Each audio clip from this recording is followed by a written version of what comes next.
What's going on, everybody? This is Rachel Kayleen with the Millennial Wayve, and we are currently on episode 28. We're getting up there. We're getting up there, okay? It's real out here. We've almost been doing this podcast for a year, about 8 months consistently. But today, I have Adrian Pinon in the building. He is a creative, that's for sure, but he's also the founder of Town Today, which is an app that helps you discover local events. And currently, we are in Sacramento, California.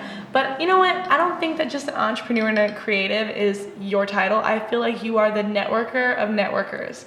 After meeting you, I have built so many different connections, and you've just told me about so many people in different platforms and events that I didn't even know about that have helped me. And one of the things that you actually helped me do is get a couple of other startup founders in the building. This was at our old studio. The founders of Hoop Maps, which are two brothers, they were on Shark Tank.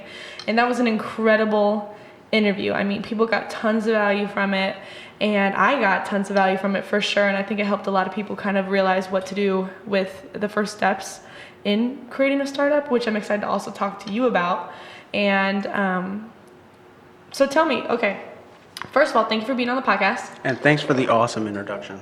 Really? Cool. You liked it? Yeah, that's cool. It's getting better, you know? But it's also because I know you. You know, some of the people that I bring on the podcast, I don't exactly know.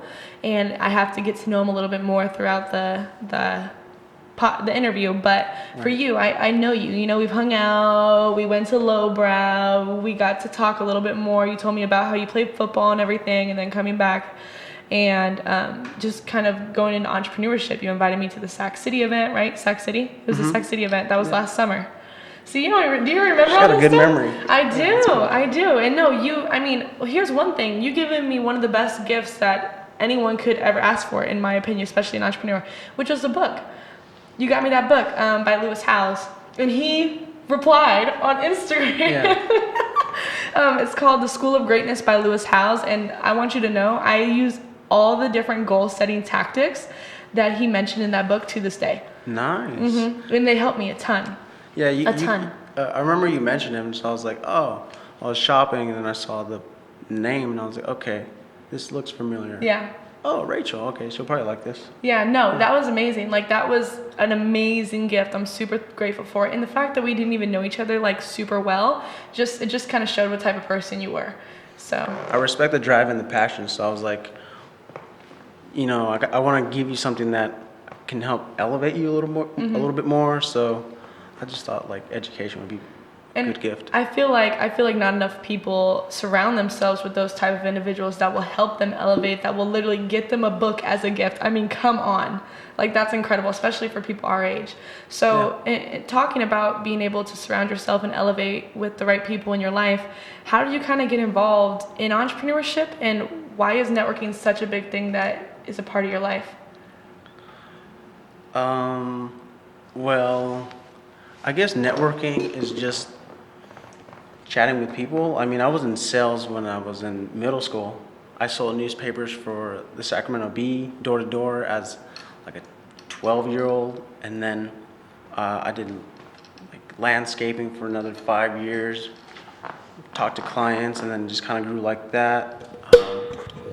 And then I just worked at a phone store for another 5 years, so I was always around people and always chatting with them. But as an entrepreneur, a network is really important because you never know when you'll need to, need a lifeline or use a resource, or even like a good mentor of mine, a good friend, Taro Arai. He's the owner of Mikuni Sushi. Really? I talk to him all the time, and you know, he's always like humbling me, always helping me through like a lot of tough stuff. So just surrounding yourself with great people that can help you out can make the difference, not just in your business but in your life. Yeah. And how did you even start meeting all these people? Did you know them beforehand, or did you meet them over the period of different events? Did this all come from networking events and workshops and whatnot? It just happened, you know, like I saw Taro at the Kings game, floor seats. He had like this goofy outfit, kind of like mine. But, I saw him and I said to myself, like, I have to talk to this guy. Where were you? At a Kings game. You were literally just sitting at a Kings game? Yeah, watching the Kings play basketball. Wow. Isn't that what you do at a I know, basketball but game? damn, like what were, I didn't know if you were like high up in the stands, or like, oh, that guy right there, I need to meet him. Like, were you near him, or like you literally just like stalked him until he left? No, I mean, I just went to the game. My friend invited me, and it was super chill. I knew about his story. I knew that he was a man of God, and I don't know. You just kind of do things sometimes, you know. So you went up to him, and then what? I just talked to him. You just said, hey man, like, I'm talking about No. like for people that don't know how to talk to someone, like people that don't know the power of networking, that don't know the power of like elevating your circle. Well, you definitely have to get out of your comfort zone. Yeah. Because, I mean, if I was just some regular Joe, I would have just said, oh, that's, a cool guy right there, and then just go about your day. But you have to have the motivation to just get up out of your seat, literally, and just go talk to people. I mean, you may not be comfortable, your voice might be shaky, you might not even look them in the eyes, but when you just do these things, people respect that. And I mean, I can call him my friend and a brother in Christ, so he's super chill, and it just takes that motivation to do things. Yeah. So when you did go up to him, or when you're even talking to anyone that's of such high influence, I mean, at the end of the day, they're people, right? Exactly. But you know their track record, you know the type of success that they've created in their life.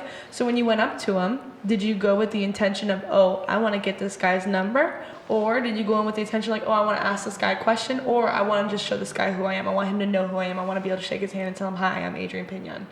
Well, I mean, you said it really nicely. Like, at the end of the day, it doesn't matter if you're Bill Clinton. I don't know. That's the first person. Yeah, if you're Bill Clinton. You were Bill Gates. Okay, Bill Clinton or Bill Gates or, Okay. Bill from across the street. You kind of just see them as people. Like, it doesn't matter X, Y, and Z, your resources or what you can offer, but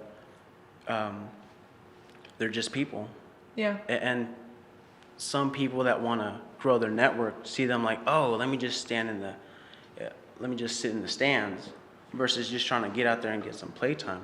Meaning, like, just go out and talk to people. Yeah. Yeah. And that's kind of how you started networking and whatnot. Yeah. And how has it helped you within your life? Like when you meet all these people, are they just associates? How did they become close friends? That's the thing that I'm kind of trying to figure out. Like when you're meeting someone and you're trying to connect with them and get to know a little bit more about their story, how does that friendship grow from just a business associate to an actual friend? I mean, things just happen. You just have to create experiences, Here goes my marketing. And that's what my app does for people, You find events and you go to events and you create experiences and meet new people. But I guess case in point is, I think we met through like a Instagram. No, we did. Something. And then we were both at the Visit Sacramento shoot at the Sawyer. That's right. See, so that's an experience. And then it just kind of grows from there. Maybe you laugh at my joke in a wrong way, or maybe you fall or something, or we have a shared experience, and then it's like, oh yeah, Rachel, that's the girl that's super crazy in a good way. Yeah. But yeah, so you just kind of grow these relationships as time goes by. Yeah. And do you feel like you're usually the one reaching out? You're usually the one taking the initiative to go out and meet these people? I mean, if you want to grow your network, of course, yeah. You think that's one of the most important things that you can do? You have to be a go-getter. So what inspired you to create the app Town Today? I got off of work early, so did my friend, and then I just told him to come to my house. And I'm like, okay, let's have some fun. I just got my money. He got his paycheck too. So we're like, okay, let's go. It took us a long time to find something fun. So we just wanted to create a solution. I'm into programming and he's more into like the sales stuff. So here we are, like 3 years later, just kind of grinding, yeah. 3 years later? That's crazy. So you guys came up with the idea like, oh, let's create an app that can help people find events. What about Eventbrite? Eventbrite's cool, but we wanted to create something that was like a community online. Eventbrite just doesn't have an online community where you can, almost like a social media. So I'd say like Town Today is Eventbrite meets Instagram and just has a super nice baby. Mm-hmm. Yeah. Has a nice baby. That's cool. Yeah. So when you're creating this app, what were some of the biggest struggles for you? Like, what were some of the hardest things that you had to deal with when creating it? If you had $1 for every time somebody told you they had a good idea, how rich would you be? Pretty, making 6 figures a year minimum. There you go. So everybody just has a good idea, quote unquote, but about 99.5% of them don't really do the market research, the product testing, develop a prototype, do some marketing, or even know about their product. So, their startup just takes a plummet really, really fast. So you gotta hit the ground running. You have to talk to 40 people a day saying, hey, how do you currently find events? What would you like differently about Eventbrite? Do you use Facebook for events? Do you use Instagram? Like, what is better to find events than Ticketmaster? Just ask people questions and you'll slowly start to get information. Mm-hmm. Yeah. And that was one of the hardest things? Was just the research?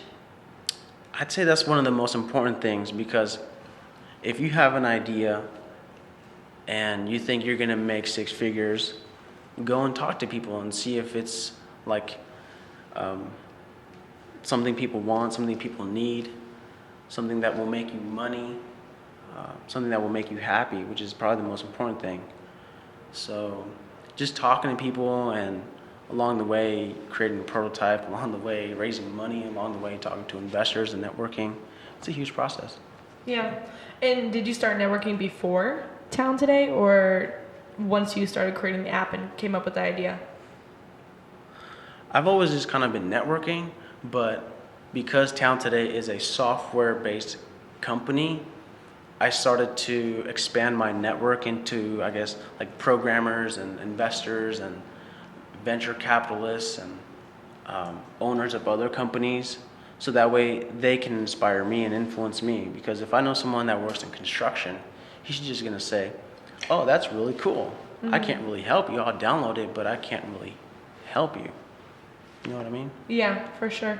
So when you were creating the app and you actually had to go out in there and get like the market research and everything, you said that's one of the most important things when creating a startup. Mm-hmm. So how would you get the research? Would you just go up to people on the street? What would you do? I mean, that's probably the most important thing. Just talk to people. Create a survey on, what is it called? SurveyMonkey. You can do that for free. Create a Google form and just send that to your Facebook follow or Facebook friends or Instagram followers, Snapchat, you name it, LinkedIn. You just you have to hustle. You have to grind. Yeah. So you've been doing this for 3 years. The first year, what was that like? What did you do the first year? Because when did you launch the app? Well, we launched the web app about 4 months ago. Exactly. So what were you doing the first year? The first year, kind of a little bit of market research. Like, we went to the state fair, dressed up as like these professional guys with a clipboard, and we just walked around and talked to like 500 people. Wow. Said, hey, we asked them how they found out about the fair. Mm-hmm. We drew up some designs. We talked to, I guess, like owners of companies and saying like, hey, how do you currently get your events out to people? Yeah, just a lot of like testing and research and development type of stuff. Just kind of having fun with it, I guess. Yeah. And then it just starts to get more serious as you progress. What does more serious mean? Like more eyeballs. Okay. Like, so, yeah. Go ahead. The eyeballs, what were they like? What do you mean? They're just paying attention? Like, when are you going to come out with the app? Or, really? That was one of them. I mean, you get people like, hey, when's the app coming out? Hey, you should have this idea. Hey, you should come over here. Hey, talk to these people.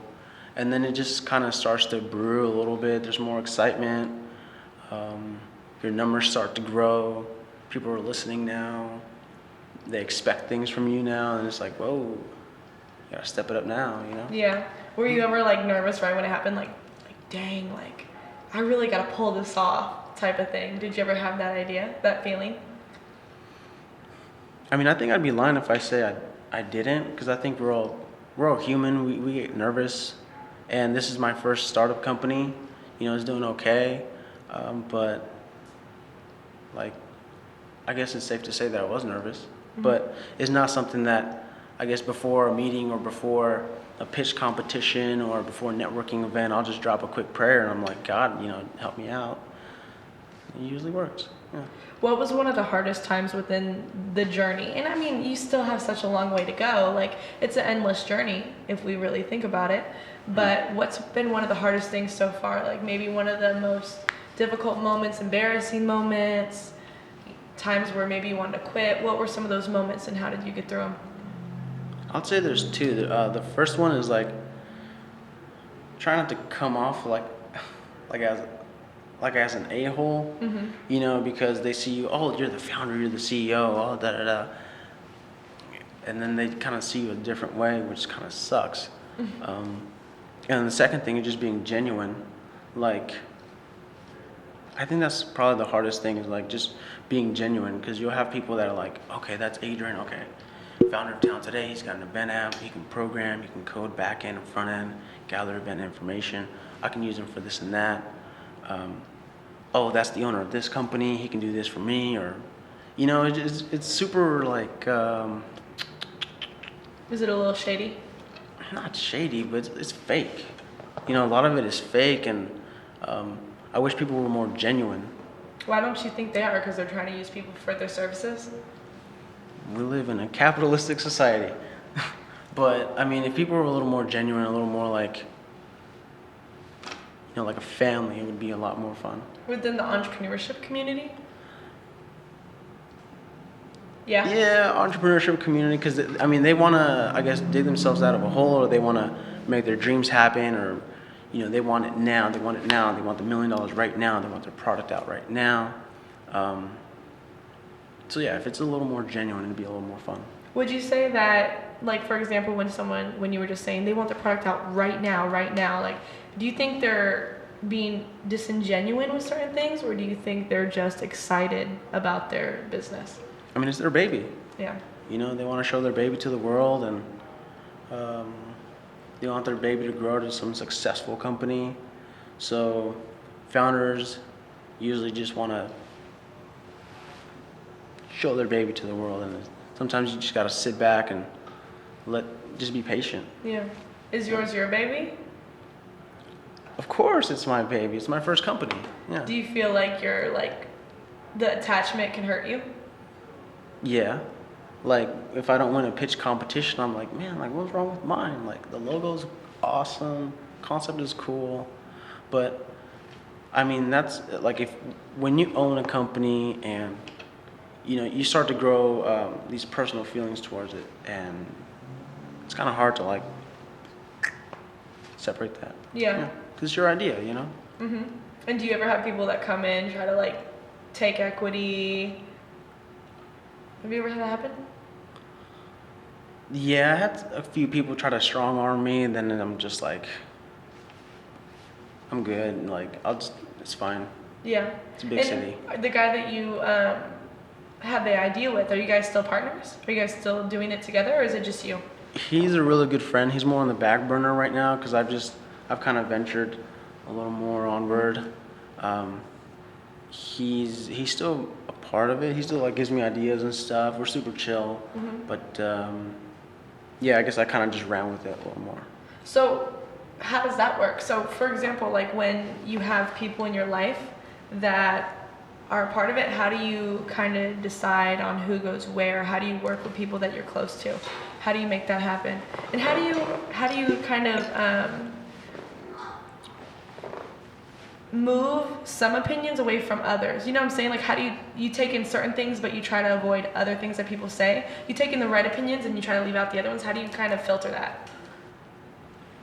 I mean, that's just logic. I mean, it just depends how you were raised. Like, I remember you told me, I guess, like, your grandmother that passed away, like, she basically taught you a lot about entrepreneurship. So she basically built a smart young woman, you know what I mean? So that just kind of comes from my parents. You kind of grow this logic. You don't become gullible to, like, hey, if you walk down here, you'll make $100. So you try not to be so gullible. You start to learn things after some time. Yeah. What's a mistake that you've made? A mistake that I've made. Something that may have hurt you, like something that may have hurt the company, or just a mistake that you really like you screwed up, like you really took a while to fix. You had to come back up from it. I would say expect too much from my team. Yeah, you can't expect too much because then it's like, then you're on that hamster wheel. Like, okay, I gotta get this thing out. I gotta launch this thing.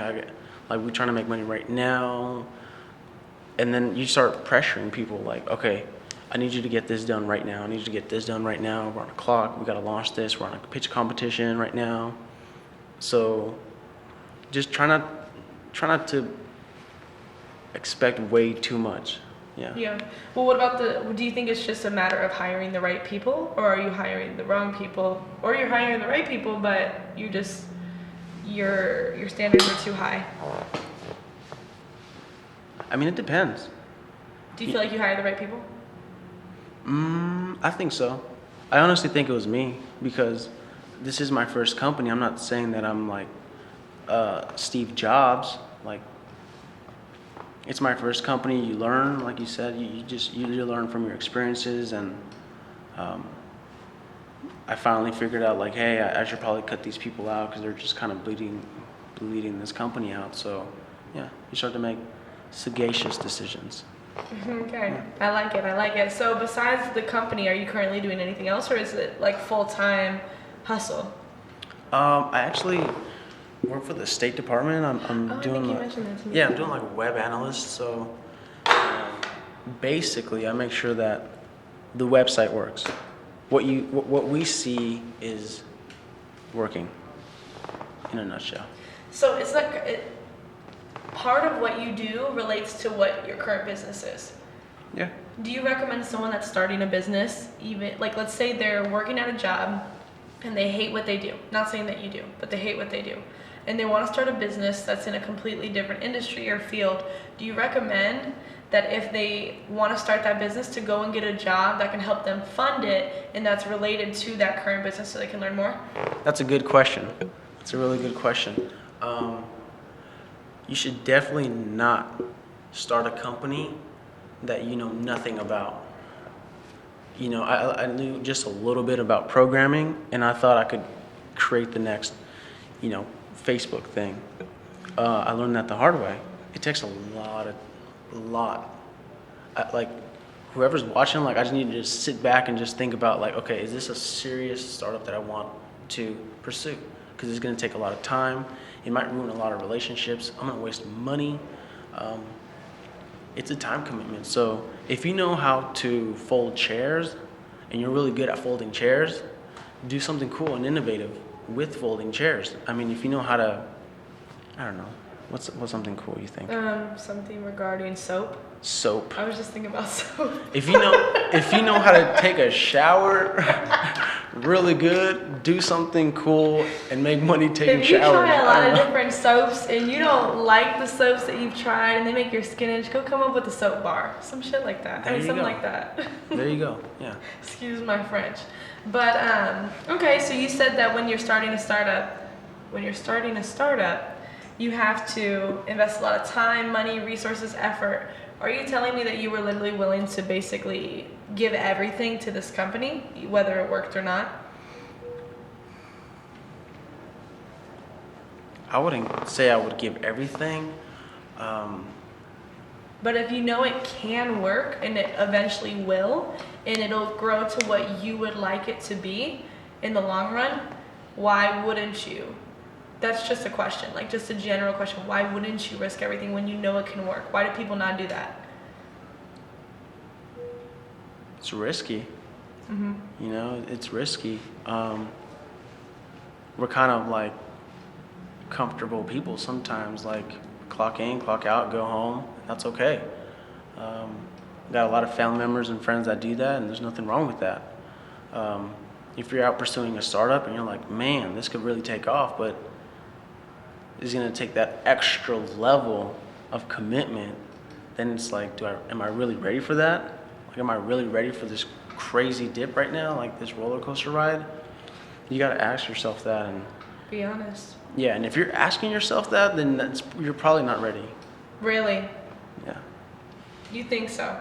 Or maybe they're just trying to come down to the decision of, it's getting a little crazy up in here. It's getting a little hot. I don't know if I'm ready for the next step. You know what I mean? Like, look, here's one thing. Before you started your startup, I'm sure that you looked at founders of them and you were like, wow, these people are like crushing it. This is amazing. I love this whole idea. And then you come up with your idea and you join the game. And then you open the curtains. This is such a big, like, just imagine in your head. You open the curtains and you see everything that happens behind the scenes. All the shady stuff, all the fake stuff. I mean, that's in any industry. It's not just business. I mean, everything's technically business, but not just startups. In the music industry, in the cooking industry, I'm sure. I mean, everything. So when someone actually gets exposed to the worser parts, I would say, of startups, do you think that can discourage someone from continuing? Big time. Big time? Oh yeah, because then it's like the honeymoon is over, the Hollywood movie's over. You know, when you think of Steve Jobs, you're like, oh man, this guy's awesome. You know, Apple, crazy innovative, period. But when you do a little bit of digging and research, it wasn't just like flowers and rainbows and, you know, uphill. Like, it was, yeah, it's a lot. And like I said earlier, just take a seat, just think about what you really want to do and if this is something you want to do, because, you know, it's really awesome to watch Gary Vee with all the F-bombs and all the, like, motivational talks, but, like, you know, Gary Vee's not going to be your side buddy, like, all the time, like, every day, like, okay, this is what you have to do now. Okay, that's okay. He just dissed you. This is what you do. Or, like, oh, you're about to go in this meeting with X, Y, and Z that can give you X amount of X, Y, and Z. Yeah, you just have to, yeah. How did you know this was something that you wanted to do, though? How did you know, like, when you started, how did you, like, be like, this is what I'm supposed to be doing? My parents.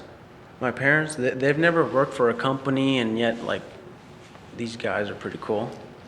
They're doing pretty well. They never worked for anybody. Like, my mom, she has, like, this house cleaning company, and she, like, just, like, hires people to clean houses for her, hires strictly women who work for her to clean houses, which is doing really well. My dad does a construction company. Same thing. He just hires out construction workers to do construction. And you've learned a lot from them? I would think about business at least. I mean, if they have always had their own business. They've taught me a lot about, like, how to treat a client and how to, like, close deals, negotiate, get the best bang for your buck, how to treat people, but nothing about, like, equity, percentage, interest, market cap, market potential, scaling. Did you learn that in school? No.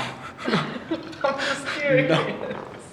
No. You just learn that as you go along. Like, you go to networking events, you go to these seminars, you go talk to people that own companies, And you believe in those? Because some people are like, why would I go to a seminar? I don't need to go to a seminar. All that rah. Or, why would I go to a networking event? I already know all that. You know, something like that. What would you say to someone like that? I mean, it depends on the seminar. Yeah. You know, seminars got, like, a weird vibe to them. It's like, Some of them do, that's for sure. okay, which ones don't? Which ones don't? Yeah. Well, I'm very picky about the events that I go to, but I can tell you one thing right here. I went to one event back in, March? And I respect it, but I don't prefer it. It was a big pitch fest. I didn't go to a pitch competition, okay? I didn't request to go to a pitch competition. I requested to go to an event to learn, but that was kind of my fault. I should have known when I saw how many speakers there were that everyone's going to be trying to sell something. And just saying, but then about a few months later in May, I went to an event which I actually wasn't planning on going to, but it was in my backyard. It was in Las Vegas, and I really respect the guy that was hosting it because I got to meet him a couple times before that, and I just liked his character. Nice. So I went, and I had no idea about this when I went there, but it was like there was no pitching allowed. And that's the thing. I respect the fact that they're selling their product. If they have a good product and service, you should buy it. If it relates to you, if you would like to buy it, if you need it in that moment. But what I noticed about the last event, the first one, was that it was all over the place. Everyone was in a different industry. It was all very different. I did feel like I was at a pitch competition because it wasn't one specific niche, right? But the second one was a lot more relatable. There was no pitching, all value, which is what most people go to events for. They go for value, So that was something that I really enjoyed. The community of people were all very like-minded. Not the first one wasn't the same, but like I said, I think you just have to experiment. Like I said, you don't know until you get out there, but the minimum that you'll get out of it, which is the best thing that you could possibly get out of it, is the people, the connections. And that's that's another good reason to always go to events, networking events, just meeting new people and getting their information and seeing what could happen down the line, whether it's just a random hello, how are you, or if it's like, hey man, I have this going on, I know that you're into this, let's team up, let's collaborate. So regardless, all events are different and they all serve a different purpose. Wow, this mic is picking up everything. That was a motorcycle. Oh, yeah, you can get a little bit closer. I know. Oh, wow, you know your stuff, don't you? Yeah. Oh, I didn't. I thought it was a truck. But anyway, so like I said, everything serves a different purpose and people go to different things. Everyone has their thing. So if you like it, cool. And if you don't, there's always another one. That's right. Yeah, but that's what I would say. But yeah, so you like the events and the seminars? Kind of. I mean, on your point, yeah, like events can be kind of pitchy or events can be kind of like selling you like holy water or whatever, just kind of doing too much. But I think as long as you're out trying to create what you love, that's probably the most important thing. So for your dream soap shower company you just created, if you're out networking with people and you're like, hey, I have this idea for this shower video thing or whatever, people start to take notice and they say, oh, I know Rachel, she does the soap thing. Hey, you should probably connect with X, Y, and Z. So as long as you're out networking and trying to create what you love, then it doesn't hurt. And do you have a lot of mentors that help you along your journey? A lot of people that you didn't know beforehand? Yeah. Yeah, I had a lot of mentors that helped me out. A lot of them were like tough love. So they say like, they'll cuss at me and they're like, man, like, what are you doing? I had some that are like, man, just keep doing what you love, keep pursuing. Taro just keeps telling me like, keep God in your heart, keep pursuing love. You have to learn to trust people. And you do that by communicating with people, which is really cool. So simple yet so hard for me to see. You just surround yourself with great people, which is a quote that my mentor, Dale Carlson, who's the founder of Sleep Train. Really? Yeah, he basically told me like you have to surround yourself with great people and make them better. It's just the simple things like it's the little things that can make the huge difference. Like these quotes are so simple, but yet they've had the biggest impact. So, yeah. I like that. And then you mostly only do things in Sacramento, or where's your app at? Is it strictly for Sacramento events? For right now, it is. Yeah, we're actually starting like junior college. Okay. And then branching out to like Sac State, other CSUs, UC Davis, and then Bay Area. Okay. Mm-hmm. So wait, most of the events are at the junior college? Oh wait, do you host all the events? I don't host. No. Okay. I'm not a host. I just promote them. Okay, that's what I was gonna say. Yeah, I mean, you've even told me about events, so it just kind of seems like it's something that you're meant to do. I mean, you're always telling me about the events. Yeah, we got to bring people together so they can create experiences, so they can do what they love. Yeah. Oops. So was one of the harder things about creating the startup was monetizing it? Finding out how to monetize the app? I feel like that's one of the harder things about creating apps. So if you're out there and you have this startup idea that's going to make you millions of dollars, I think it's pretty smart to think, how am I going to make money with it? You have to think about how you're going to make money promoting events. Whether that's in the form of geolocation advertising or paid promotions, or if you've got this magic soap idea, maybe how you're going to monetize that, probably through, talk to the SAC co-op and convince them that your soap is 100% organic, and people in Sacramento would love this because it's got a SAC logo on it, just something creative. But you have to figure out how you're going to make money, because at the end of the day, you're not going to pay bills with, hey, I'll pay you next month. You have to pay. You have to make money. You still got to make a living. Exactly. Yeah, that's incredible. So tell me about what's happening in the future. You're 3 years in. How many more years to go? As long as it takes, I guess. I mean, I love what I do. Like, it's different. I'll go to like family events and they're like, "Oh man, how's the app doing? Oh, you're doing great. Oh, that's awesome. You're doing something different." You get all these like super corny. Damn, you got some supportive family if they're talking to you like that, because a lot of. I mean, also your parents are like, purebred entrepreneurs. Clearly, they have their own companies. Right. But I was gonna say, like, I feel like for most people, their families aren't as supportive. Or, man, why are you still doing that thing? That's good. You got those people saying, you're doing something different. I mean, you're always going to have haters, but, yeah. I mean, let's just talk about the people that support you. So, because at the end of the day, it's like, whether it's good news or bad news, it's good news. So, just focus on the people that are impacting you in a good way. 100%. Yeah. Cool. So, tell these people where they can find you. Where they can find me. Social media, your app. You're not a social media guy? I mean, just look us up at Town Today. That's it. Just Town Today. If you're having trouble figuring out what that is, if you've ever wondered what's happening around in your town, download Town Today so you can find out what's happening in your town today.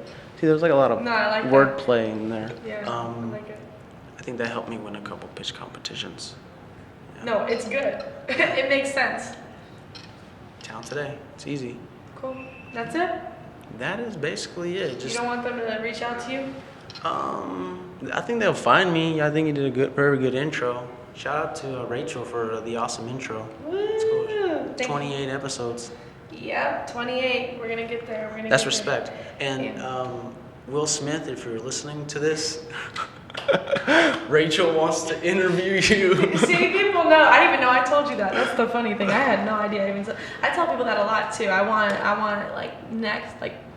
people that I've watched for years through their growth. I want to see them on here too. But it's a process, especially with podcasts. This isn't a business. This is like literally a hobby. So just being able to know that I can connect with people, and this is another way for me to network and get to know new people. And you're already giving me ideas of next guests. Yeah. So I'm excited. But thank you for being on the podcast. Yeah, keep doing what you love, and just thank God each and every day for the struggles, because if it weren't for the hard stuff, the good stuff wouldn't even be worth it. Yeah. True that.